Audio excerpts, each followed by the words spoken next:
there's an interesting thing that happens to all of us when we're trying to work through our shit. Because our shit comes from negative, protective, kind of fearful places. Because they usually started when we were really young, when we were trying to survive, when we were trying to prevent pain, when we were trying to defend ourselves. And in a lot of ways, like, we didn't have the tools and the maturity to create patterns of behavior that would be really positive and mature and generative.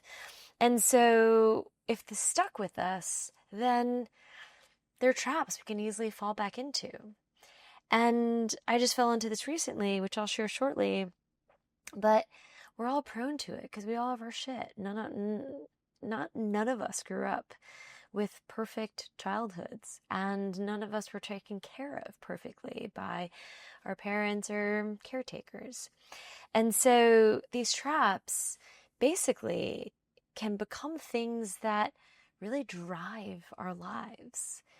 And the key to freeing ourselves from these traps is really not necessarily removing it from our lives, because by themselves they may not be bad things. Whether we leaned into people pleasing or caretaking or achieving or humor to protect ourselves, or to make sure that we like made others happy so that they wouldn't kind of direct negative attention onto us. There's a whole bunch of mechanisms for this. Even anger isn't by itself a bad thing. And so the traps that we fall into, or the mechanisms and the patterns that we decided to develop thinking that it would protect us, help us, save us, are not inherently good or bad. They are not objectively right or wrong. They can all be useful, even, like I said, anger.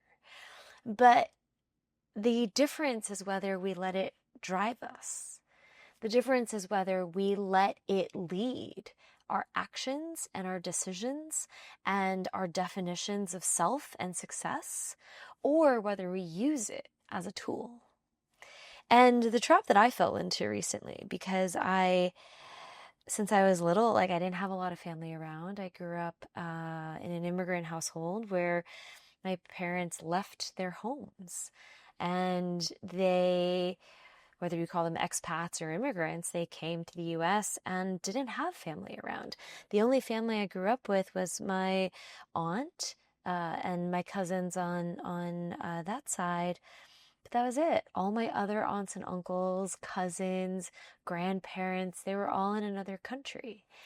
And so what I lacked, especially as an only child of a single parent, was this strong sense of community, this sense of belonging, this sense of built-in people who loved and cared for you, who accepted you.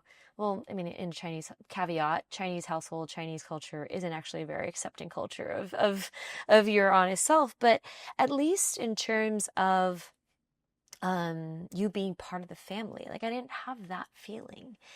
And especially with a culture, growing up in a culture that was very oriented around achievement and your worth being tied to achievement, it was even more isolating, because my understanding of acceptance in my family, which was just me and my mom mainly, was that I had to achieve to be accepted and thus loved and cared for. And there weren't many people around me who would give me a different sense, right? There weren't the grandparents that would like love you unconditionally and shower you with love and attention. There weren't other, aunts and uncles who might have given you a different narrative. And so I had this really singular narrative from my mother about achievement and how I understood reward, because you would really only be rewarded for getting a perfect score or grade. And the trap that I fell into recently was I had a bunch of family visit from Taiwan at the same time. Like, the group of us that were together, I don't like we tried to do the math. Like it had been 20 plus years since this group of us, this many relatives were all together in one place. And the last time was one of my aunt's weddings 20 plus years ago. And we also had new members of the family, like my cousin and her kids. And so there was this new generation of humans to like love and care for. And to have this many of us together, we took a few trips where we could all be together, was an experience I've never had. And because it was something I'd always craved, this like kind of built in love and connection and sense of belonging, which I'd sought my entire life through various communities and friend groups and chosen family, having it felt like this dream fulfilled, this void that I had always felt that I suddenly had. And I like indulged in it so deeply. And some might say it's not a bad thing, right? Like, no, like spending time with your family is not a bad thing. Hence, it is not binary. Indulging in family time is not really on the surface negative at all. However, because it was something that I lacked, because it's something I've always wanted, because it's something that I craved, I needed as a kid who didn't have a strong sense of belonging in a country that I was born in, and thus I was a citizen of, and I'm American, but my culture that I grew up in was not American. I mean, or was not my culture, because I grew up in a family that was Chinese, but in a larger societal culture that was American. And the two were constantly at odds. That I felt I felt like I was constantly straddling between these two worlds. And in one, I didn't wholly fit, nor did I wholly fit in the other. But yet to have this family around, I like wholly fit. I wholly belonged. And as, you know, a 42-year-old now, like I found places where I feel like I wholly belonged. But this kind of belonging satisfied this childhood need to feel this. And I indulged in a way where I just kind of like went tunnel vision and didn't really take care of a whole bunch of other things I needed to take care of in my life. And this trap that I fell into wasn't like massively detrimental, like to my life or my existence or, you know, my work. However, it took me out of my life in a way that I felt like I was living in an alternate universe that was beautiful and marvelous for the time that I was in it. But in the days since my family left and I've been trying to like ground myself in my life, like I feel like I'm drunk. Like I feel like I need this whole reset because I went so wholly deeply into this space and I indulged in it in such a way where I kind of like shirked a bunch of other responsibilities, which are not good. Again, not massively detrimental, just not good because I'm like a grown adult and I shouldn't be like shirking responsibility in that way. I like dropped a bunch of like tasks and to-dos that are my responsibilities that I shouldn't have. I lost track of a bunch of, you know, goals that I had for the month of July that I've now really behind on. And I like lacked systems to really, I mean, this is another thing, but like I lack kind of, you know, current systems to really kind of structure my work. And so I was so easily like taken out of like my work routine. Aside from meetings that I knew I had to show up for, I pretty much like just skipped out on everything else. And not impossible to like get back on track on. And it actually won't require that much, but it will take me like a week or two to re-engage like my life because I tapped out so deeply. And this is where for the month, like I let this desire to fully indulge this thing that I've wanted for so long kind of guide everything. I let it take over in a way that I really like don't let anything take over in my life.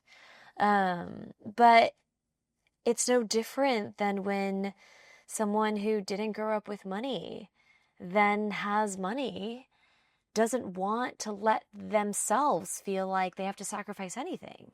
Because if they spent a large part of their existence feeling like they had to sacrifice their wants and their desires and the experiences that they wanted and the things that they wanted to buy because they didn't have the means, and now that they have the means, they almost don't want to restrict themselves in any way. But that can be really hedonistic in a way that actually isn't healthy or helpful. And it doesn't really solve the problem because we let the behavior of not, or the desire of not wanting to feel lack guide everything, in the same way that I let wanting to feel belonging guide everything, instead of utilizing it as a tool, instead of choosing it very intentionally while still fulfilling my responsibilities. And it can be, it's very nuanced, it can be subtle, but it creeps in to the little choices that we make every single day about our time, about our investments of resources, energy. Time, I said, is one of them, and money. And for example, like with my family here, like I spent far more than I normally would because I don't spend that much, like when it's just me living my life here. And I spent in ways that weren't fully responsible, but just don't quite fully align with like how I normally live my day to day. And I let like, well, this only happens once, or I don't know when this will happen again, lead everything. And the distinction in this is why I say it's nuanced and subtle, is that it can lead at times, and that's fine. But the fact that I kind of wholesale let it lead my like last month of life is a like miscalculation and a miscalibration of how I actually want to live. Because the way that I want to live is very intentionally with full agency around choice and where my investments go, again, of all resources. But instead, because this thing that I've lacked and I've had this void around was available to me, I felt like I should basically indulge in a way that wasn't really that helpful. Because even though I got so much of what I wanted, I feel, like I said earlier, like drunk a little bit on it in a way that essentially speaks to like an imbalance where I could have gotten the value of being with my family in this really rare way without shirking as much responsibility as I did. And I used the rarity and the void that I have around this as a justification, a rationale for giving myself a pass on all of these responsibilities and to-dos that I could have done. It's not like I didn't have the time. It's not like I didn't have the capacity either. I just kept choosing family in a way, even like just lounging around watching TV when we were not actually engaging with each other. But it was like, oh, but when's the next time we're going to just be able to lounge around and watch TV together? And it wasn't even like a movie we were watching or something really intentional, just the TV was on. And so I kept making these choices that went overboard. And I knew it at the time too, and that's the most annoying thing, is I had the awareness around it. But I kept giving myself that pass. In the same way that something that I used to deal with, for example, was like anger. Anger is intelligent. Anger signals to us like what doesn't sit right with us. It is a trigger for us to be aware about where something externally or an experience is prompting this reaction within us. However, I used to like not have the tools and the ability to navigate my anger intelligently. And it would come out in this very forceful way. And since I've recognized the need to use my anger intelligently, it's transformed from being something that I couldn't control and would just come out because I felt it, and then it immediately had a reaction, and that guided my behavior and led my behavior, rather than me recognizing that I'm getting angry, I'm getting upset. Something is making me feel very upset. Something has happened. Something I've experienced has prompted this within me. What is this about? And how can I navigate the situation with intention and with agency, and to use my anger in a way that allows me to respond to this situation or this experience from an informed place? I couldn't do that with the same things. I haven't had the practice. I haven't practiced enough spending time with family in a way that I've always wanted to be able to discern, when is a moment that I can step away from the situation and not feel like I was going to lose out on something, right? Miss out on something, that if I didn't take the time to lounge and watch TV right now, that I would then feel some kind of lack. And this is the trap that every single one of us has to understand about the shit that we're trying to heal in our lives and to grow from in our lives. Because achievement is a really common one that a lot of us struggle with, because on paper, most people would say there's nothing wrong with achieving. Achieving is a beautiful thing. You get to see yourself grow and gain skills and accomplish amazing things. But so often our achievement, not for everyone, but for a lot of us, is a drive to prove that we're valuable, to prove that we matter in some way, that we are enough, because it usually starts from a place of believing that we're not enough exactly as we are, that we have to do things, we have to accomplish things, we have to prove through our achievements that we're worthy of acceptance, care, love, validation, whatever it may be. And for so many of us who've achieved really high standards of success, whether in the form of money or status or grades or title, it can be this constant chase, because that behavior, that feeling drives us if we don't ever recognize that we don't have to achieve to be worthy of care, that we don't have to achieve to feel like we're enough as a human being, and inherently that we are simply enough just because we are the human that we are. And so there are a bunch of other really common traps that a lot of us can fall into that are kind of universal human experiences, from achievement to pleasing to keeping the peace to being liked. And again, all of these things are not inherently good or bad.